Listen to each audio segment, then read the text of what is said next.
The first stage of every naive Ana main begins with intrigue. You're either a veteran Overwatch player from 2016 to the late 2010s, saw Ana's origin story or how dynamic her kit was, or you're a relatively new player who only came to play Overwatch last year in 2022 and envisioned yourself sneakily sniping away at the back of your team like a distant nomads. Unlike some of the other heroes like Genji or Kiriko, it's kinda hard to see Ana's appeal at the start. She's low mobility, only has 2 abilities on long cooldowns, and one of the abilities require quite a bit of mechanical skill to pull off. But despite this, something about the Egyptian grandma lures you in. At the beginning, you're likely very incompetent at the hero, but you don't really care because who does? You're having fun. Ana players at this level are likely stuck to heal-botting their team, they miss every nade that isn't on their teammates, and of course, they miss every sleep darts. The nanos are also very mediocre, but hey, if the enemy team are equally as incompetent, there's no reason to not be having some fun on the hero.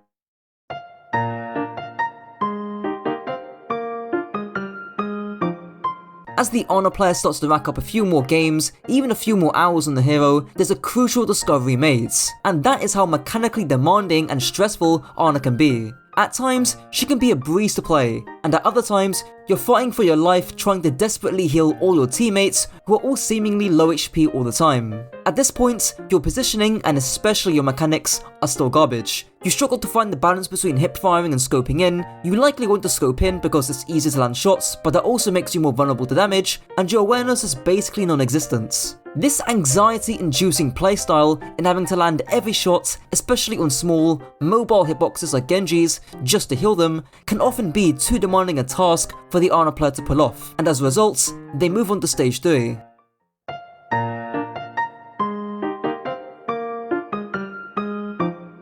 After being unsatisfied with how Ana feels, due to the high mechanical skill floor, this is the stage where most potential Ana mains will leave, including myself at one point. They'll start to experiment with new heroes, or with new roles entirely, and there's 2 main forms of experimentation that goes on here. Mechanical experimentation. This is just playing heroes who have significantly easier mechanics than Ana to play. Heroes like Brig, who can just triple pack a low HP targets, Moira, who's got a wide AoE spray, or even Lucio, who just needs to exist to heal, all reduce the skill floor for a new player when trying to heal just their teammates. You might even want to experiment with the tank roles who, generally speaking, have easier mechanics to get into. The second type of experimentation is playstyle experimentation. This is just playing heroes who might have a similar feel or mechanical demand to Ana. In particular, Baptiste is a good example, but Kiriko as well. You might even want to try out the snipers, considering Ana is technically one herself, or even heroes with as much carry potential as Ana, like Genji. However, if neither experimentation stages tempt the Ana main into fully switching heroes, then we go into the next stage.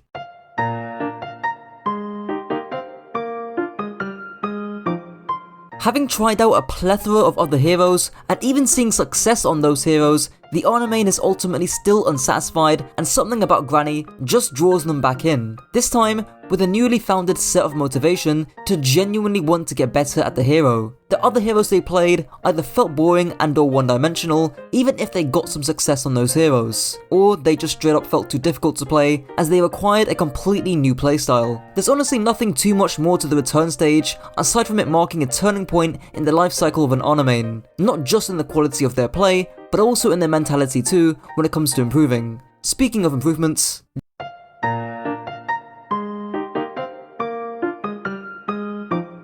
this is the universal stage in all hero journeys in Overwatch, and for good reason, considering that this is the stage where the most growth with the Ana main is seen with regards to their play. They likely begin by typing Ana guide into YouTube and clicking the first thing they see. If they're still unsatisfied and want something more in depth, they'll either make a post asking for advice on Reddit or Discord, and or they'll look at more niche Overwatch channels who often give more advanced advice, often professional and or amateur coaches. And if you want to take this a step further, if the Ana player is really dedicated, they'll start to seek coaching. This could be going on Fiverr and looking for a top-rated coach, or even on Metify and doing the same thing too. Or again, even on Reddit or Discord, looking for someone to go over one of their codes. In very rare cases, they'll actually try to coach themselves, but at this stage, they're likely too lazy or too inexperienced, or both. Now in terms of their actual play, substantial improvement is seen. They'll occasionally hit the odd sleep darts on a squishy target, and they'll more commonly hit sleeps on tanks that they should really hit. Then they'll try and fish for big purples,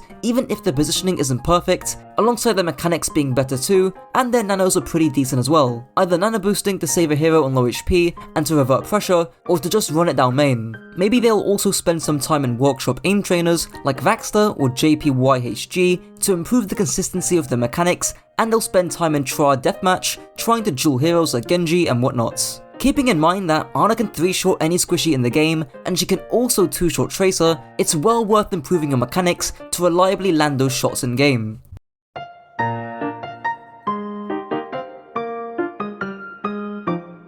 After seeing some notable improvement in their gameplay, the Ana main, after all these hours, will finally feel a sense of satisfaction. They'll often get the highest healing on the leaderboard, racking up some decent damage too, and the stat to especially pay attention to is the deaths in the lobby. If you're still racking up decent numbers while lowering your overall deaths, then that shows that you're not playing too defensively. This sense of satisfaction will often trigger a positive feedback loop, wherein the Ana main pours more hours into the hero, thus increasing their skill, and as a result, they get more reward for doing so, like climbing rank or carrying games. This in turn will motivate the Ana player into pouring even more time into the hero, continuing the loop.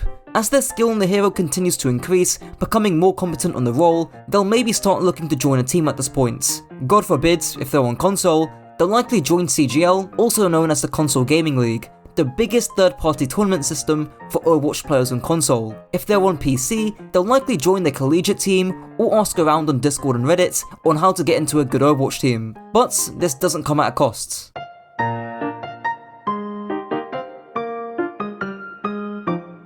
Not all growth is forever, and not all growth is exponential or linear. Eventually, there's gonna be a plateau. A moment in time where maybe you're plat or diamond for instance, and no matter how much time you sink into the hero, you just can't seem to get better. You can't win any more games, even if it's not in competitive. As a result, because you don't think there's anything wrong in your gameplay, you end up developing a big ego, and unsurprisingly, you start hating on every single one of your teammates. You become a resident hater. You eat, sleep, hate, repeat, and you hate so much that it almost becomes ironic. And don't get me wrong, Ana players at this stage are fairly competent and seasoned players at this point, but that certainly doesn't mean that they can't still further improve. This plateau can manifest in Ana players screaming at their teammates to move into their LOS to just heal them, because Ana players don't yet know what dynamic positioning is, and they refuse to sit in the same spot they learned in their ML7 Ana guides. Also, your ability to flank and take the fight into your own hands, while it may be well-intentioned, more often than not, you end up drastically feeding, and then you proceed to blame your teammates. If the Ana main is lucky enough to be on the team at this point, they've likely left, or got kicked, or best case scenario, they're benched. And if they're not on a team, they're most certainly hard stuck at their rank. In general, they won't admit to their own mistakes, they'll lose 1v1s that they should in theory win, they'll use Nano Boost in desperate 3v5 situations, thinking they can swing the fight, but in reality, they can't, and their nade value is still iffy. But now, onto the 8th stage.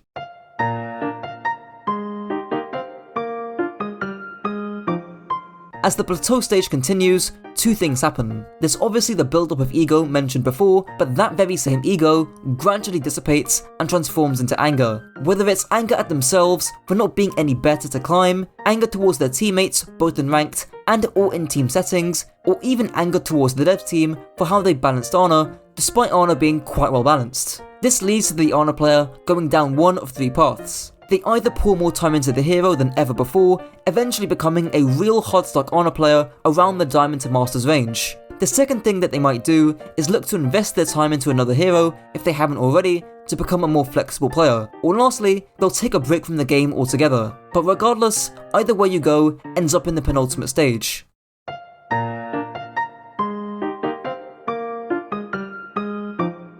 Finally, it's about time for some introspection. The Ana player finally looks inwards and accepts a few basic facts. They realise that, in some, if not most cases, the reasons for their losses originates from within their own play rather than from their teammates. They either passively or actively seek advice to improve their own gameplay, scouring the internet for more in-depth advice if they haven't done so already from stage 5. They realise that, weak or strong, meta or throw pick, it doesn't matter. Even though Ana's been strong for quite some time now, Overwatch isn't a game about what you play, but how you play.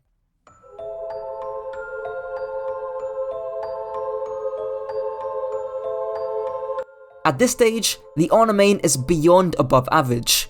They'll likely have, at minimum, a few hundred hours sunk into the hero and or the game, and if not, maybe a few thousand hours sunk into the game. This easily results in them being part of the top 1% of the player base. Having every honor skin imaginable, as well as their golden gun, aren't even questions at this point, showing off their dedication to the hero. Of course, their skill is undisputed.